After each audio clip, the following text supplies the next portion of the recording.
The Galactic Council chamber buzzed with anxious voices from hundreds of species. Ambassador Velar stood on his platform, eyes fixed on the holographic projection of the invasion. The swarm of alien craft had shattered every defense line.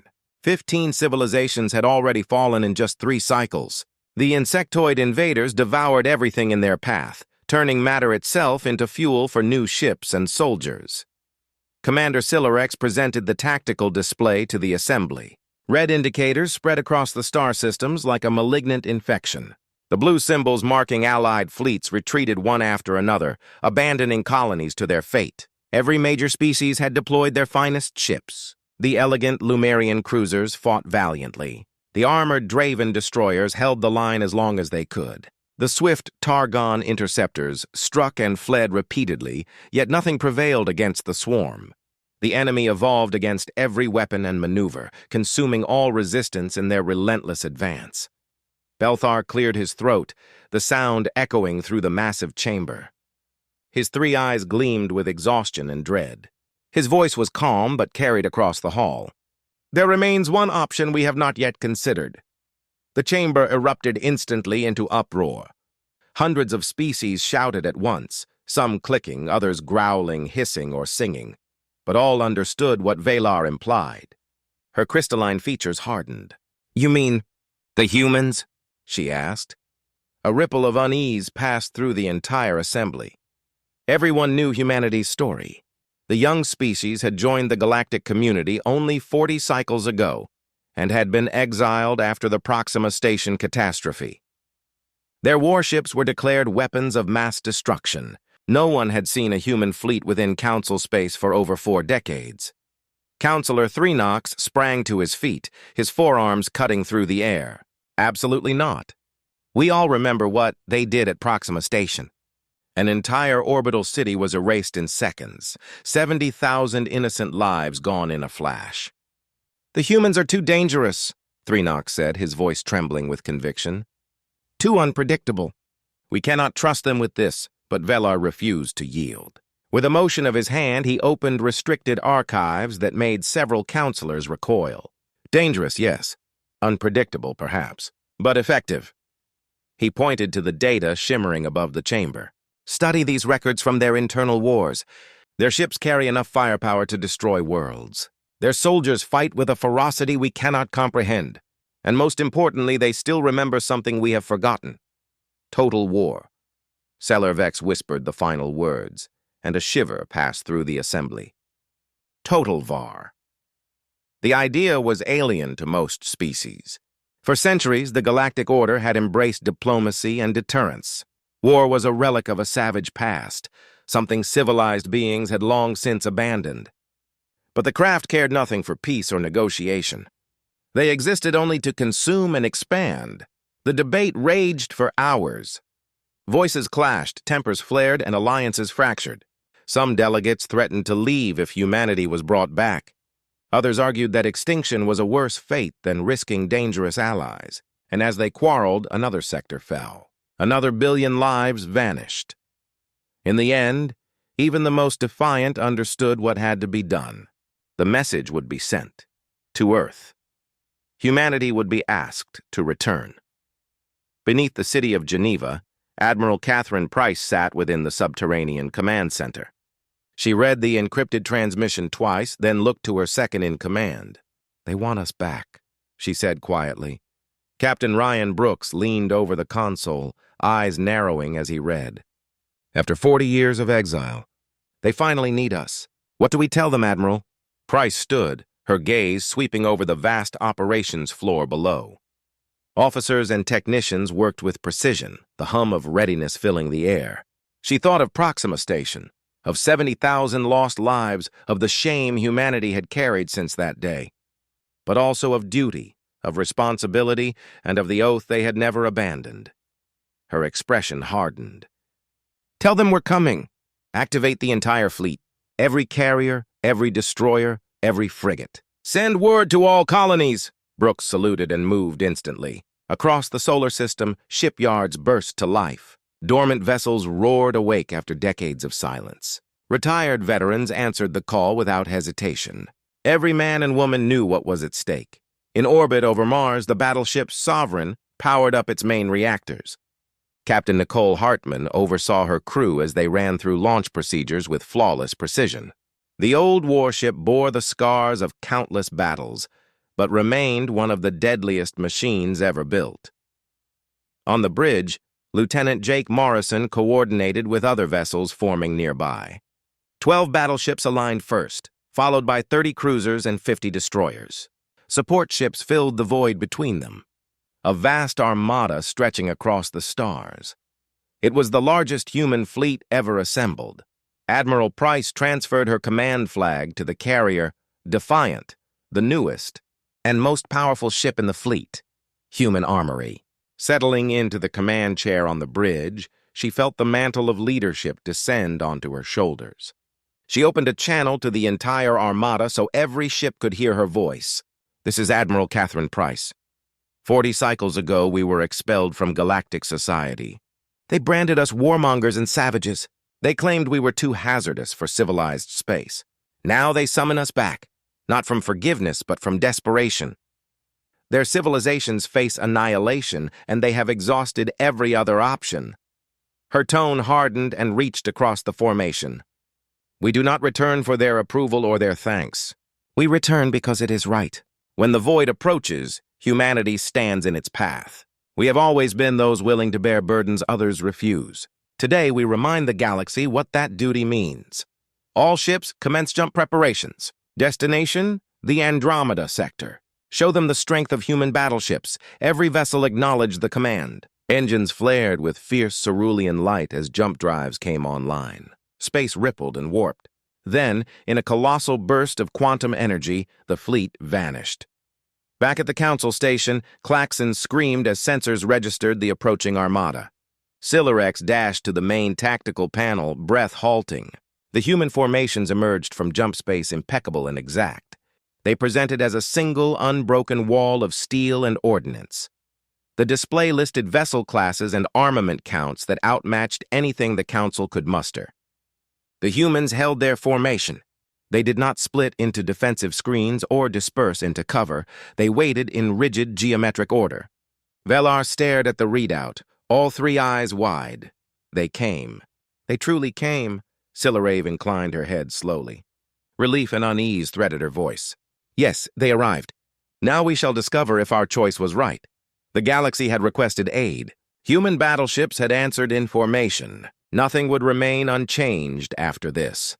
While the human armada maintained position, Admiral Price opened a secure channel to the Galactic Council. Her visage projected into the council chamber with an impassive face. "This is Admiral Catherine Price of the United Earth Defense Force. We received your distress transmission.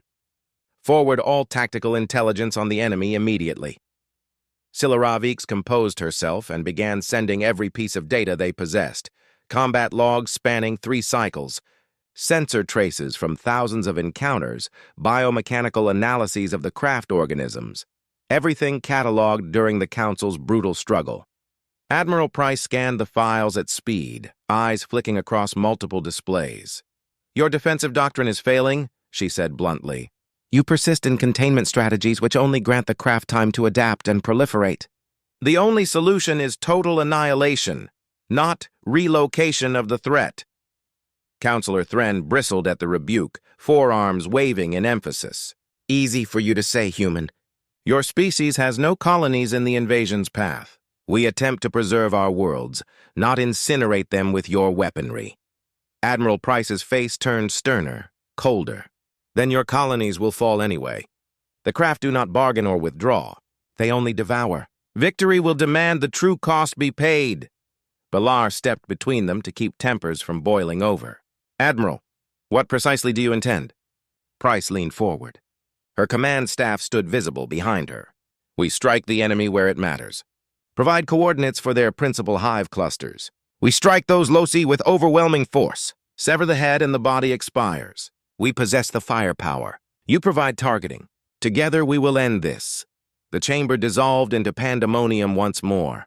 The idea of proactive offensive operations at such magnitude contradicted the beliefs of most delegates.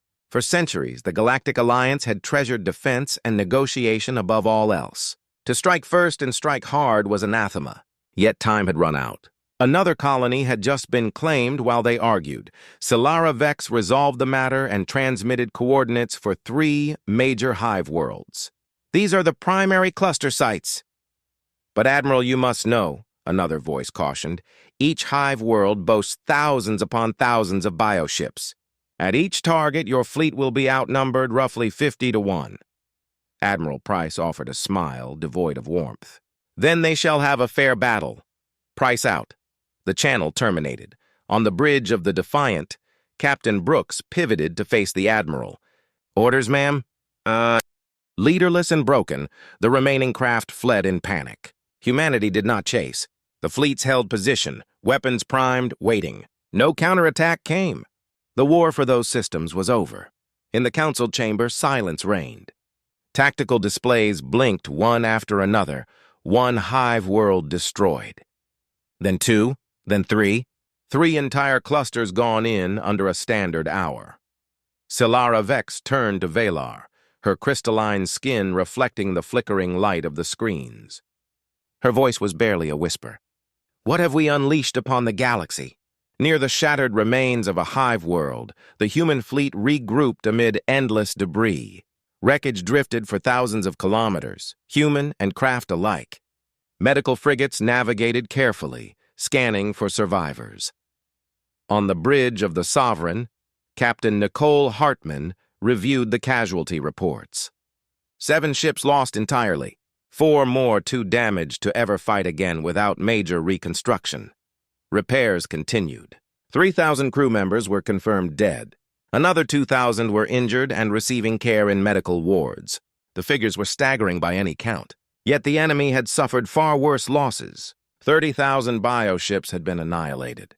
3 whole hive clusters had been wiped from existence, the first true reversals since the invasion began. The Krath advance had been halted completely. Lieutenant Jake Morrison stepped up to the captain with a fresh datapad, exhaustion carved on his face like it was on everyone else's. Captain, incoming transmission from Admiral Price. She's requesting status reports from all battle group commanders immediately. Hartman inclined her head and opened the secure channel. Admiral Price filled the screen, flanked by the commanders of Thunder and Valiant. All 3 bore the same fatigue. The burden of command and combat etched into their features. Status reports from every commander now, Price ordered, her tone businesslike and direct. Captain Marcus Webb of Thunder answered first. His ship had led Battle Group 2. Battle Group 2 destroyed our assigned hive. We lost 6 ships, including the destroyer Valkyrie. Her captain rammed a Krath command vessel to save our cruiser line. We remain combat capable, but we urgently require ammunition resupply. Captain Lisa Carrion of Valiant followed. Battle Group 3 met far heavier resistance than predicted. Our intel underestimated defenses. The Krath had reinforced that sector heavily. We lost 8 ships, but the objective is complete. The hive world is gone. Hartman gave her brief. Battle Group 1 sustained 7 ship losses. Target hive world destroyed. My group is ready for further orders, Admiral. Admiral Price absorbed each report with no visible emotion. Her face betrayed nothing while she ran the numbers. 21 ships lost out of 92 originally deployed. Nearly a quarter of the human fleet gone. Yet 3 primary hive worlds had been obliterated and 3 massive craft clusters removed from the map. The cold calculus of war clarified the verdict. All commanders, exemplary performance, Price said finally. Medical and repair vessels are en route to your coordinates. We have new intelligence from the Council, 5 more confirmed hive worlds. We rest and rearm. We resume operations in precisely 48 hours. The transmission ended. Hartman sagged back into her command chair.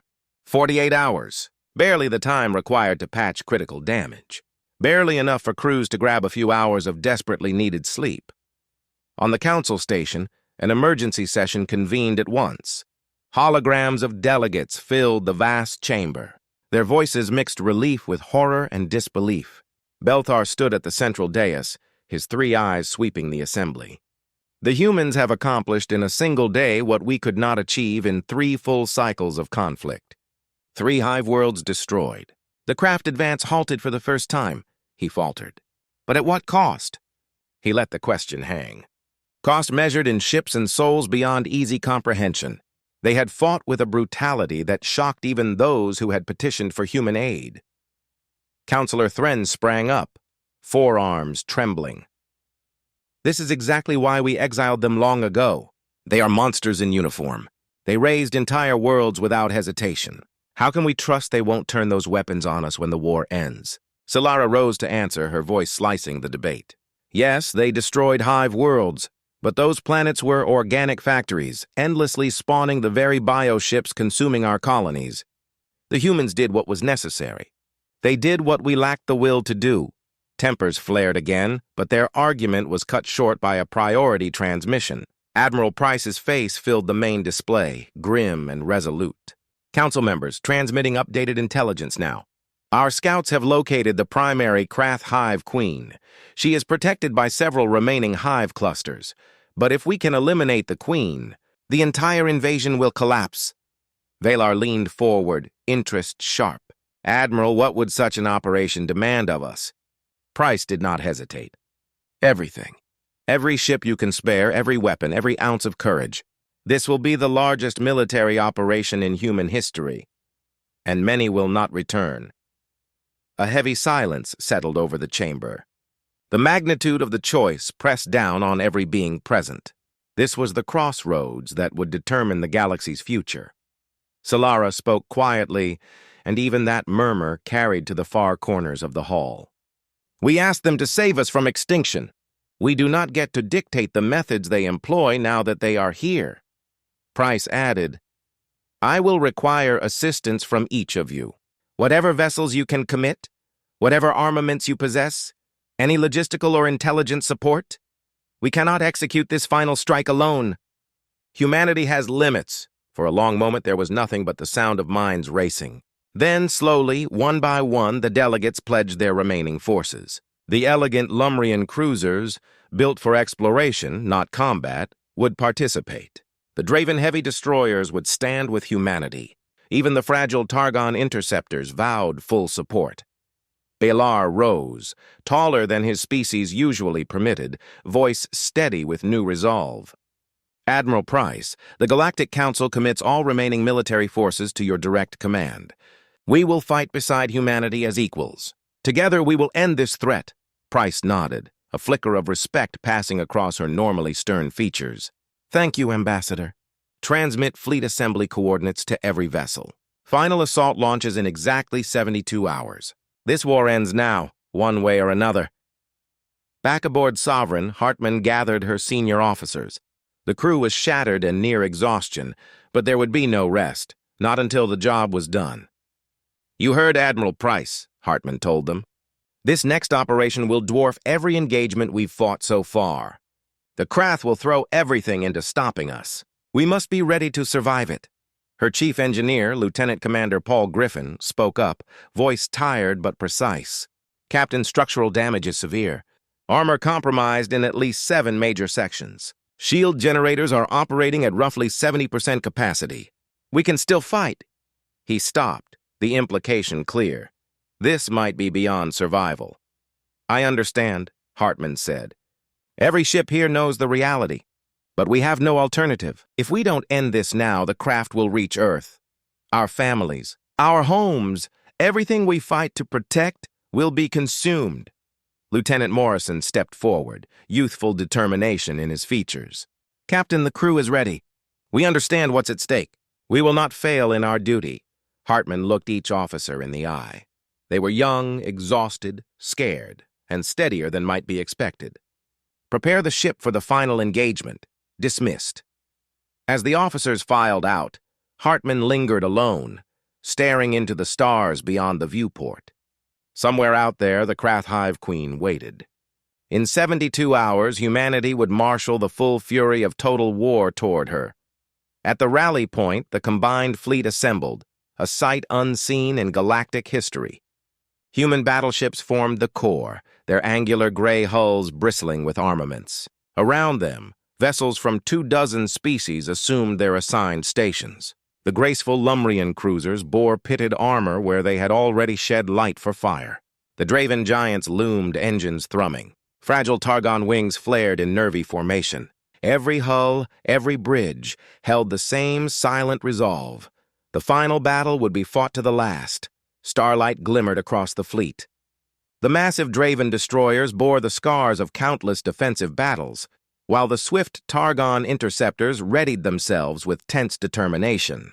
Admiral Catherine Price stood on the bridge of the Defiant, surveying the vast armada before her. 237 ships waited for her word. She knew with absolute clarity that not all of them would return. Captain Ryan Brooks approached, datapad in hand. "All ships report combat ready, Admiral. We're awaiting your command."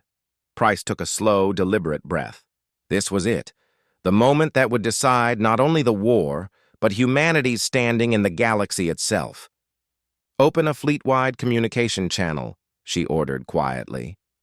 The system connected every vessel in the formation, human and alien alike, warships and support craft. Every soul would hear her words. "This is Admiral Catherine Price, addressing the entire fleet. In moments, we will jump directly to the Krath Hive Queen's location. What awaits us is the largest concentration of enemy forces ever recorded. We are outnumbered at least 100 to 1. She paused, letting the staggering odds settle. Captain Nicole Hartman stood firm on the Sovereign's bridge as the ship shuddered under impact after impact. "All weapons, continuous fire! Don't let them surround us." Lieutenant Jake Morrison's hands flew across his console. "Multiple heavy contacts closing from all sides. They're trying to encircle us." Hartman's eyes hardened. "Let them try." "All ships," she ordered. "Hold the line and return fire with everything you've got." "Hold tight formation. We move as one or we do not move at all." Hartman's tone remained even amid the uproar. Allied vessels poured their full strength into the engagement. Lumerian cruisers wove with balletic grace through the turmoil. Their refined weaponry cut through bioships with surgical accuracy. Draven destroyers bore blows that would have crushed lesser hulls. Their massive armor let them anchor defensive positions. Targon interceptors flitted among the swarm at blistering speed, rendering themselves elusive targets. Yet the craft came in endless surges. For every bioship shredded, 2 more coalesced to take its place. The relentless mass began to tell. The cruiser Horizon sustained repeated direct strikes from a concentrated volley of biobeams. Her shields failed entirely. Breaches opened along her hull, ejecting atmosphere and crew into the black. The captain issued a final frantic command. Then her vessel detonated in a brilliant flare, buying critical moments for nearby units. Aboard the Defiant, Admiral Price observed the tactical grid with icy professional focus. Losses mounted at an alarming pace, yet the advance continued inexorably. The Allied armada inched toward the Queen with grim resolve. "All battleships, form a spearhead immediately. Punch through their lines. Remainder, provide covering fire on our flanks," she ordered crisply. Price's strategic clarity found the opening. The colossal human battleships closed into compact wedge. Their combined firepower bore down, carving a corridor of annihilation through the swarming craft. Behind that wedge, cruisers and destroyers fought furiously to keep the lane clear. Captain Marcus Webb aboard the Thunder spotted a grim tactical option. "Admiral, if we can approach the Queen closely, we could launch every nuclear torpedo directly into her mass. It would likely cost my ship, but might achieve the kill." Admiral Price's reply was instant and resolute. "Negative, Thunder. We will not give up capital ships unless absolutely necessary. Hold current formation." Yet even as she issued the order, a Draven destroyer peeled away from the line. Its commander, a battle-hardened veteran called Throck, had made his solitary choice for the Alliance. Throck's uplink snapped as he severed communications. His engines screamed as he dove alone toward the Queen, a deliberate act of sacrifice meant to open a gap for the fleet, and Hope Brooks stood silently, his posture straight and formal. The chamber was utterly still. Every counselor, every ambassador, every observer present understood that they were witnessing history. Admiral Catherine Price, the woman who had led humanity back into the stars and ended a war that had nearly consumed the entire galaxy, now stood before them to deliver her final report. Her voice, when she began speaking, was steady and controlled, but carried the weight of everything they had endured. 3 weeks ago, The combined fleet of humanity and the Galactic Council achieved total victory against the Krath. The Hive Queen is confirmed destroyed. The remaining bioships are dead or inert. The threat that has claimed 15 civilizations is over. She paused, letting the statement hang in the air like a physical thing. Then she continued, her tone softening slightly. But the cost of that victory is measured not in statistics, but in lives. 63 ships destroyed, 40 more damaged beyond immediate repair, over 20,000 souls lost. Every one of them fought and died not just for their own people, but for all of us, for a future where no one will ever face extinction alone again. Across the chamber, alien representatives bowed their heads in silence. The loss had been terrible, but the gratitude ran deep. Velar, the counselor who had first argued for contacting humanity, rose slowly to his feet. "Admiral Price," he said, his voice thick with emotion. "On behalf of the Galactic Council and every surviving world within it, we offer our deepest respect. Humanity has done what no other could. You saved us all." There was a long silence before Price answered. "Respect is appreciated, Counselor, but unnecessary. We did what needed to be done, what any of you would have done, if you'd had no other choice." Her words were simple, but they carried a truth that no one could deny. For a moment, there was no sound but the faint hum of the great chamber. Then Solara Vex, now head of the Council's new Defense Committee, stood beside Velar. "The exile of humanity was a mistake," she said clearly. "A mistake we will not repeat. Admiral Price, humanity is hereby reinstated as a full member of the Galactic Council, and not as an outcast species, but as equals. Guardians of the peace you have restored." The entire chamber erupted into applause. Some stood. Some wept openly. Even the stoic Draven delegation pounded their heavy gauntlets against the floor in approval. Price inclined her head in acknowledgement, though her expression remained solemn. "Then let us ensure that this peace means something," she said. "We have all seen what happens when the galaxy grows complacent. We cannot afford to forget.